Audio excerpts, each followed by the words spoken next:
அனைவருக்கும் வணக்கம். நம்ம டெய்லி ஹிந்து நியூஸ் பேப்பர் பார்த்துட்டே இருக்கோம். இன்னைக்கு என்ன இம்பார்ட்டன்ட் நியூஸஸ் இருக்கு அப்படிங்கிறத பார்ப்போம். ஸோ ஃபர்ஸ்ட் பார்த்தோம்னா ஹூட்ஸ் ட்ராஜடி அப்படின்னு சொல்றாங்க. ஓகேவா? ஸோ அது என்ன ஹூட்ஸ் ட்ராஜடி அப்படின்னு பார்த்தோம்னா, இது வந்து ஒரு அலாஸ்கன் ட்ரைப்ல இருந்து இந்த வார்த்தை வந்திருக்கும். ஓகேவா? அலாஸ்கன் ட்ரைப் லாங்குவேஜ்னு சொல்லுவாங்க.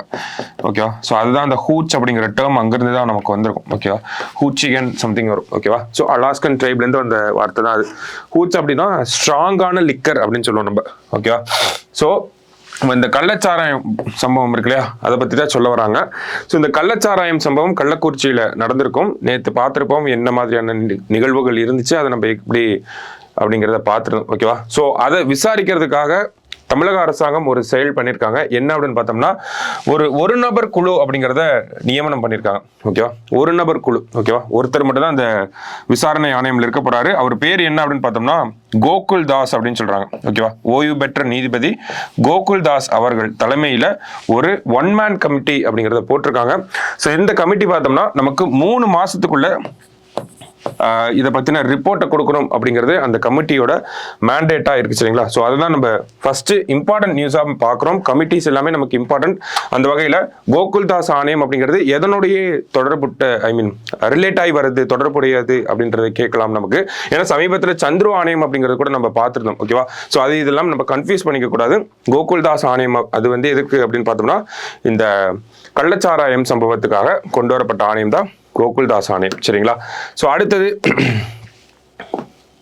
இங்க பார்த்தோம் அப்படின்னா பாட்னா ஹைகோர்ட் பத்தி ஒரு விஷயம் கொடுத்துருக்காங்க. ஓகேவா?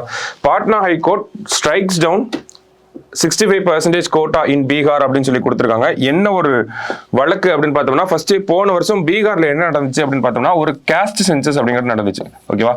என்னன்னு சொல்றோம், நம்ம ஜாதி வாரி கணக்கெடுப்பு அப்படிங்கிறதான் கேஸ்ட் சென்சஸ் அப்படிங்கிறத சொல்லியிருந்தோம். ஸோ முன்னாடி பார்த்துருப்போம் கேஸ்ட் சென்சஸ் வந்தப்ப என்ன மாதிரியான விஷயங்கள்லாம் இருக்கு அப்படின்னு சொல்லி. ஸோ இந்த கேஸ்ட் சென்சஸ் அப்படிங்கிறத பீகார் வந்து முதல்ல எடுக்கிறாங்க. ஓகேவா? ஸோ இந்தியாவிலே முதல் மாநிலமா எடுக்கிறாங்க பீகார். ஸோ அந்த கேஸ்ட் சென்சஸோட அடிப்படையில் என்ன பண்றாங்கன்னா, அந்த மாநிலத்தில் 50% அப்படின்னு சொல்லி இடஒதுக்கீடு இருந்திருக்கும், அதை 65% மாத்துறாங்க. ஓகேவா? 50% இருந்த ரிசர்வேஷனை 65% மாத்துறாங்க. ஸோ இந்த 65% போட்டிருக்காங்க அப்படின்னு சொல்லி அதை எதிர்த்து ஒரு வழக்கு தொடரப்பட்டுச்சு. எங்க அப்படின்னு பார்த்தோம்னா பாட்னா ஹைகோர்ட்ல ஒரு வழக்கு தொடரப்படுது. அந்த வழக்குடைய தீர்ப்பை தான் இந்த இடத்துல பார்க்குறோம். Patna high court strikes down 65% quota in Bihar. Strikes down அப்படின்னா கேன்சல் அப்படின்றது. ஓகேவா? ஸோ இந்த 65% இடஒதுக்கீடு அப்படிங்கிற அந்த அரசாணையை வந்து ரத்து பண்ணிட்டாங்க. ஓகேவா? ஸோ இதை எதிர்த்து பீகார் அரசாங்கம் என்ன சொல்லியிருக்காங்கன்னா, பீகாரோட துணை முதல்வர் அவர்கள் என்ன சொல்லியிருக்காங்கன்னா, நாங்க இதை எதிர்த்து, இந்த தீர்ப்பை எதிர்த்து சுப்ரீம் கோர்ட் போக போறோம் அப்படிங்கிறத சொல்லியிருக்காங்க. ஓகேவா? ஸோ இதுதான் நம்ம ஃபர்ஸ்ட் பேஜ்ல பார்க்குற 2 இம்பார்ட்டன்டான நியூஸா இருக்கு. ஸோ அடுத்தடுத்து பார்ப்போம் என்னென்ன செய்திகள் இருக்கு அப்படின்னு சொல்லி. ஸோ டைரக்டா எடிட்டோரியல் பேஜ்ல பார்த்தோம்னா, இந்த தமிழ்நாட்டில் நடந்த இந்த நிகழ்வை பத்தி தான் கொடுத்துருக்காங்க. ஓகேவா? ஸோ என்ன சொல்றாங்க அப்படின்னு பார்த்தோம்னா, குட் கவர்னன்ஸ்னா என்னன்றதை சொல்றாங்க. ஓகேவா? தமிழகத்தில் பார்த்தோம்னா ஓரளவுக்கு கவர்னன்ஸ் அப்படிங்கிறது நல்லா தான் இருக்கு. Good governance is not only about keeping the routine going but also about anticipating opticals அப்படின்னு சொல்லி கொடுத்துருக்காங்க. ஓகேவா?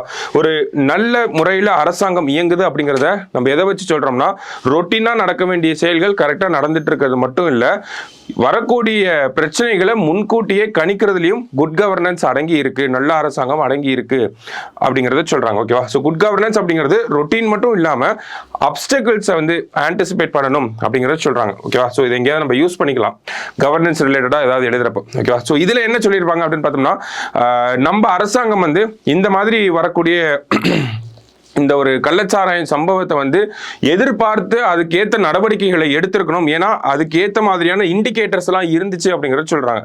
என்ன சொல்ல வராங்க அப்படின்னு பார்த்தோம்னா, நமக்கு போன வருஷமே இந்த நார்த் தமிழ்நாடு பகுதிகளில் பார்த்தோம்னா இந்த கள்ளச்சாராய வழக்குகள் அப்படிங்கிறது அதிகமாக பதிவாயிருக்கு, இறப்புகள் அப்படிங்கிறதும் நடந்திருக்கு. ஸோ அப்போயே அரசாங்கம் வந்து நல்ல ஒரு ஆக்ஷன் பண்ணியிருந்தாங்க, ஆக்ஷன் எடுத்திருந்தாங்க. அப்படின்னா இந்த மெத்தனாலை பேஸ் பண்ணி தான் நம்ம கள்ளச்சாராயம் அப்படிங்கிறத பண்றோம். ஓகேங்களா?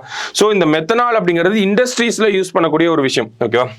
மெத்தனால் அப்படிங்கிறது இண்டஸ்ட்ரீஸ்ல யூஸ் பண்ணக்கூடிய விஷயம். எங்க அப்படின்னு பார்த்தோம்னா பெயிண்ட் இண்டஸ்ட்ரீஸ்ல யூஸ் பண்றாங்க, இந்த ஃபைபர் மேனுஃபேக்சரிங் இந்த மாதிரியான இடத்துல எல்லாம் வந்து நமக்கு இந்த மெத்தனால் அப்படிங்கிறத யூஸ் பண்றாங்க. ஸோ இங்கிருந்து தான் மெத்தனால் பல்க் குவான்டிட்டிஸ்ல இந்த மாதிரியான இண்டஸ்ட்ரீஸ்க்கு போறப்போ கொஞ்சம் கொஞ்சம் வெளியே வந்து கள்ளச்சாராயமா காய்ச்ச ஆரம்பிச்சிடறாங்க. ஓகேவா? ஸோ அப்போ இந்த மெத்தனாலோட இந்த ஒரு லீக் ஆகிற விஷயத்தை வந்து அரசாங்கம் தடுத்திருக்கணும் அப்படின்னு சொல்றாங்க. அதே மாதிரி அங்க இருக்கக்கூடிய லோக்கல் பீப்புள்ஸை கேட்டாலும் அதே தான் சொல்றாங்க.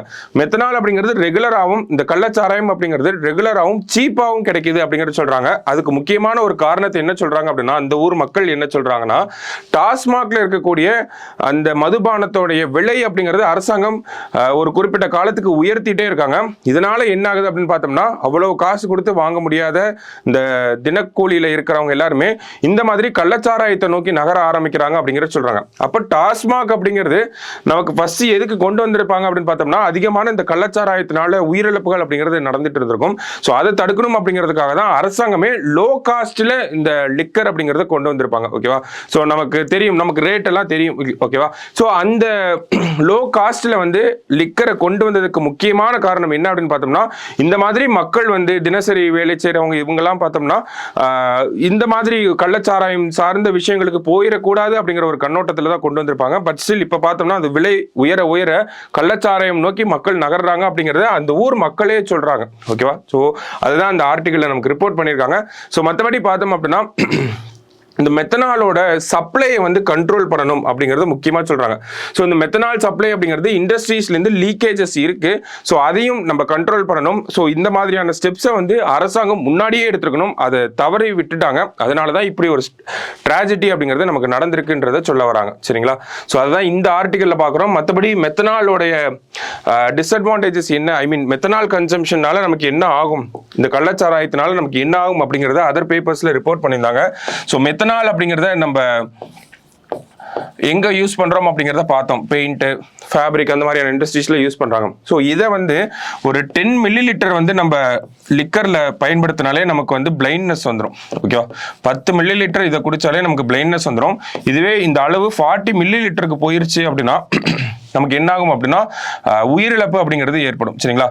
ஸோ அந்த கரெக்டா அந்த ஃபெர்மெண்டேஷன் அந்த ப்ராசஸ்லாம் பண்ணாலுமே உயிரிழப்பு அப்படிங்கிறத நமக்கு இந்த கள்ளச்சாராயம் காய்ச்சுறாங்க அப்படின்னு சொல்லுவாங்க. ஓகேவா?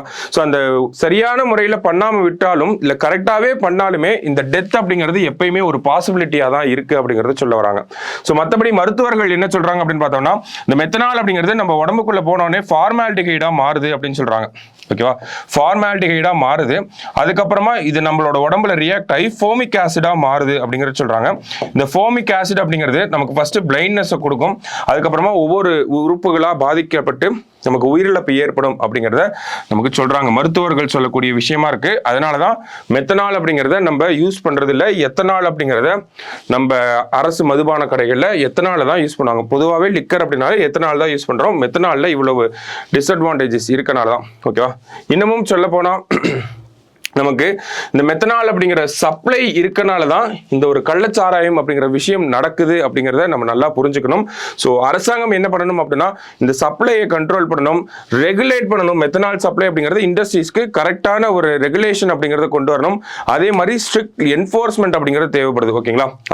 அரசாங்கத்தோட இந்த போலீஸ் மாதிரியான அமைப்புகள் கிட்ட இருந்து நமக்கு ஸ்ட்ரிக்டான ரெகுலேஷன் அப்படிங்கிறது தேவைப்படுது. இந்த மாதிரியான விஷயங்களை பண்ணாதான் நமக்கு இந்த கள்ளச்சாராயம் இதனால ஏற்படக்கூடிய உயிரிழப்புகள் அப்படிங்கிறத நம்ம தடுக்க முடியும்.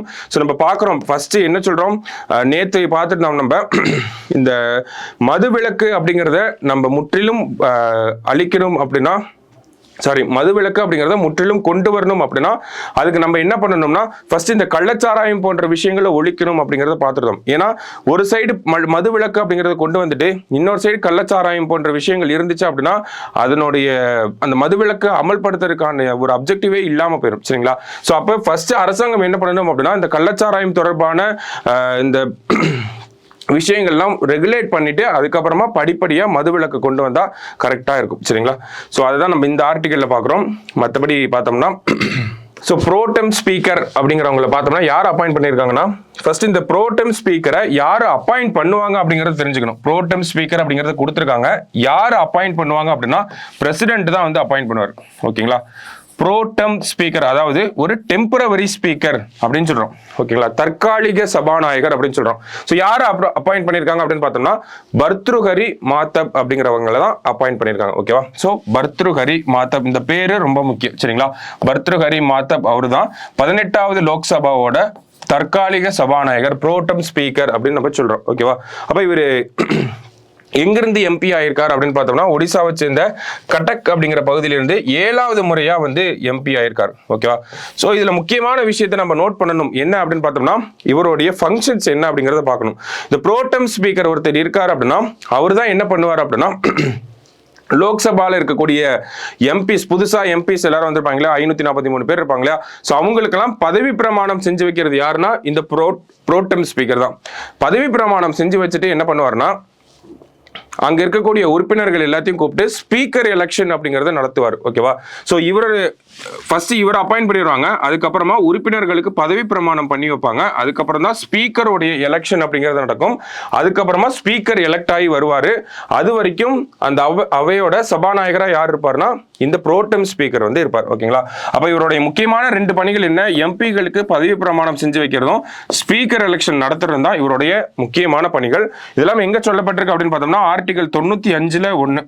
ஓகேவா? இந்த ஆர்டிகல்ல தான் நமக்கு இந்த மாதிரியான தகவல்கள் எல்லாமே இருக்கு. சரிங்களா?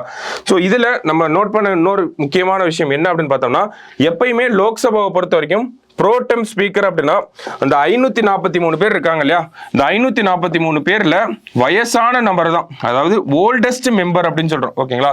543 பேர்ல ஓல்டஸ்ட் மெம்பர் தான் நம்ம என்ன பண்ணுவோம்னா ப்ரோடம் ஸ்பீக்கரா அப்பாயிண்ட் பண்ணுவோம். ஆனா இப்போ அந்த ஒரு நடைமுறை அப்படிங்கிறது மாறி இருக்கு. இது வந்து காலங்காலமா பின்பற்றப்பட்டு வந்த ஒரு நடைமுறை. ஆனா இப்போ அந்த நடைமுறை மாறி இருக்கு. ஓகேவா?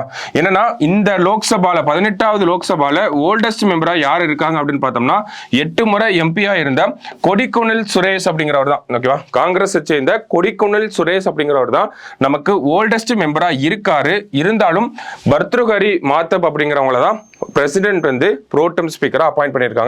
ஸோ இது வந்து ஒரு சர்ச்சைக்குரிய விஷயமா இருக்கு. மற்றபடி பார்த்தோம்னா நம்ம சொன்ன இந்த ஆர்டிகல் 95(1) இதெல்லாம் நம்ம பார்த்துருக்கோம். ஓகேவா? ஸோ அடுத்தது பார்த்தோம்னா முக்கியமான விஷயம் ப்ரோடம் ஸ்பீக்கர் அப்படிங்கிறது அவருடைய ஃபங்க்ஷன்ஸ். ஒன்னு ஸ்பீக்கர் எம்பிகளுக்கு பதவி பிரமாணம் செஞ்சு வைக்கிறது. அடுத்தது ஸ்பீக்கர் எலெக்ஷன் ஆர்டிகல் 95ல 1 அண்ட் தென் அந்த பேர் நமக்கு முக்கியம். சரிங்களா? ஸோ லாஸ்டா பார்த்தோம்னா